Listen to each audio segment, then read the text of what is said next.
What up, guys? It's your boy Directsun here, bringing you back another lineup, and today we are going to be covering the NBA slate. It is currently November the 15th, and we're going to be covering this 8-game slate. If you don't know me, my name is Directsun. I do cover daily fantasy sports in the NFL and NBA regions. I post daily DFS content for NBA every single day. So guys, go subscribe to the channel, turn on post notifications because I do upload daily. Wouldn't want to miss any of my content, and go and like this video because I've been putting out very good value plays that have been hitting consistently, and my top tier plays have just been on the money of late. So go and subscribe, guys. Check out my other videos to see like how I do my process, how I do my videos. And this is always a process behind the scenes, so it's not like I'm picking out of thin air. There's always a process behind the scenes, being able to pick the best matchups, the best going against the numbers, and overall the pace of the games go hand in hand.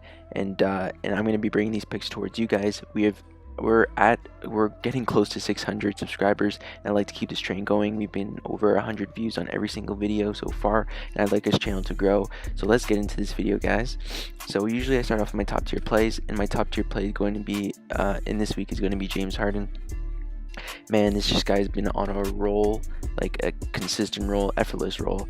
Has just been scoring at a massive clip, and the reason why I'm going to go with him even at a $12,000 300 price tag, the reason why I'm going to go with him today on this slate is because Russell Westbrook is indeed questionable and might sit on the back-to-back. So it depends if he's going to sit this game or next game. If he sits this game, James Harden's an automatic lock in your lineup. He's going to get you 70 to 80 points without Russell Westbrook in the lineup, and with no Eric Gordon. And also PJ Tucker got a little bit banged up, so I don't know exactly his status, but James Harden's going to be like the only offensive figure with Clint Capella. So honestly, I do like James Harden even at 12,300. But if Russell Westbrook is out, I would fade him, just because 12,300 is kind of a steep price tag. And the reason why they bumped it out that high is because if Russell Westbrook is ruled out, then he'd be too cheap if he was 11 or 10. So James Harden is a lock right there if Russell Westbrook is indeed ruled out. Another top tier we're going to play is going in the center position. We're going to go with Towns. One of the obvious plays in this one, going against Washington, who just has an overall trash defense. They always are in high total games, very back and forth type games. Washington just played Boston, and that outcome was like 130 to 120, somewhere in that likes. And honestly, Towns is in a great spot. I don't think Washington does cover the centers that well, and he hasn't been really hitting that ceiling game as of yet that we really want in a couple of games now. But he's in a really good spot versus Washington in a very high-paced game. He should be able to get whatever he wants down low, and if he's shooting well from the perimeter, he's going to put you up those high points and get those rebounds. So I do like Carmelo Anthony Towns, especially with Jeff Teague back, because without Jeff Teague, he's been a little bit lackluster, but with Jeff Teague back in the lineup, I feel like he's just going to get better opportunities. And if Towns has a bad shooting night, just expect Carmelo Anthony Towns to have a big night. I really like him at this price point. So those are my two top value plays. Now we're going to go to more of my mid-range plays, and that is going to be, let's type him in.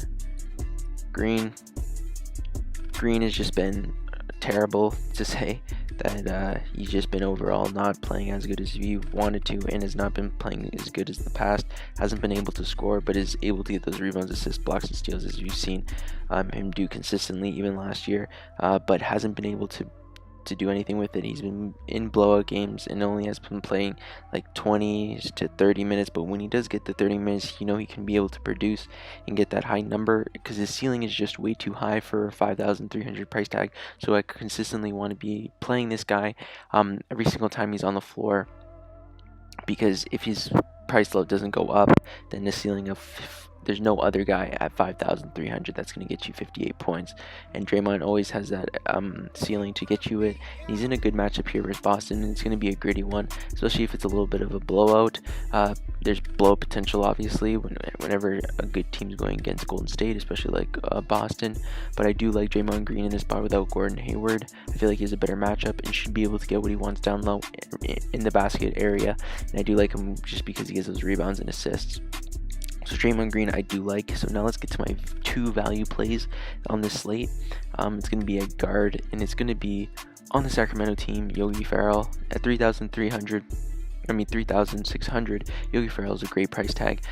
He's getting a more of an increased boost without De'Aaron Fox in there. 16 minutes last game, put up 17 points. Not exactly what we want to see, but at 3,000, literally the base, 17 points is really good.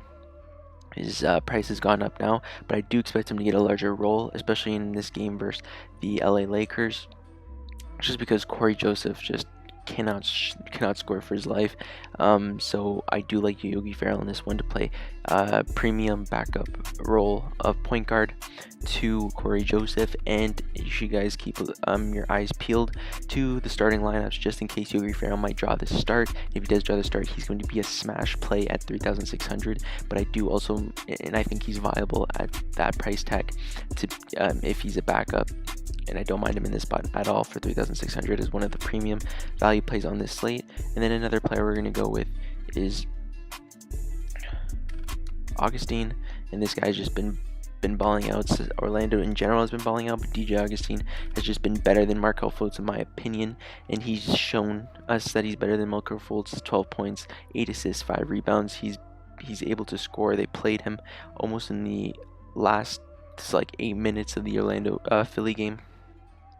So he can hit the 3, he can be able to get that assist. He's an overall player, and he is not afraid to attack the basket and draw those fouls. So I really do like DJ Augustin at 4,400, being able to get you that 25 to 30 mark that we all expect from his price tag, and I do like him as a top value play in this lineup.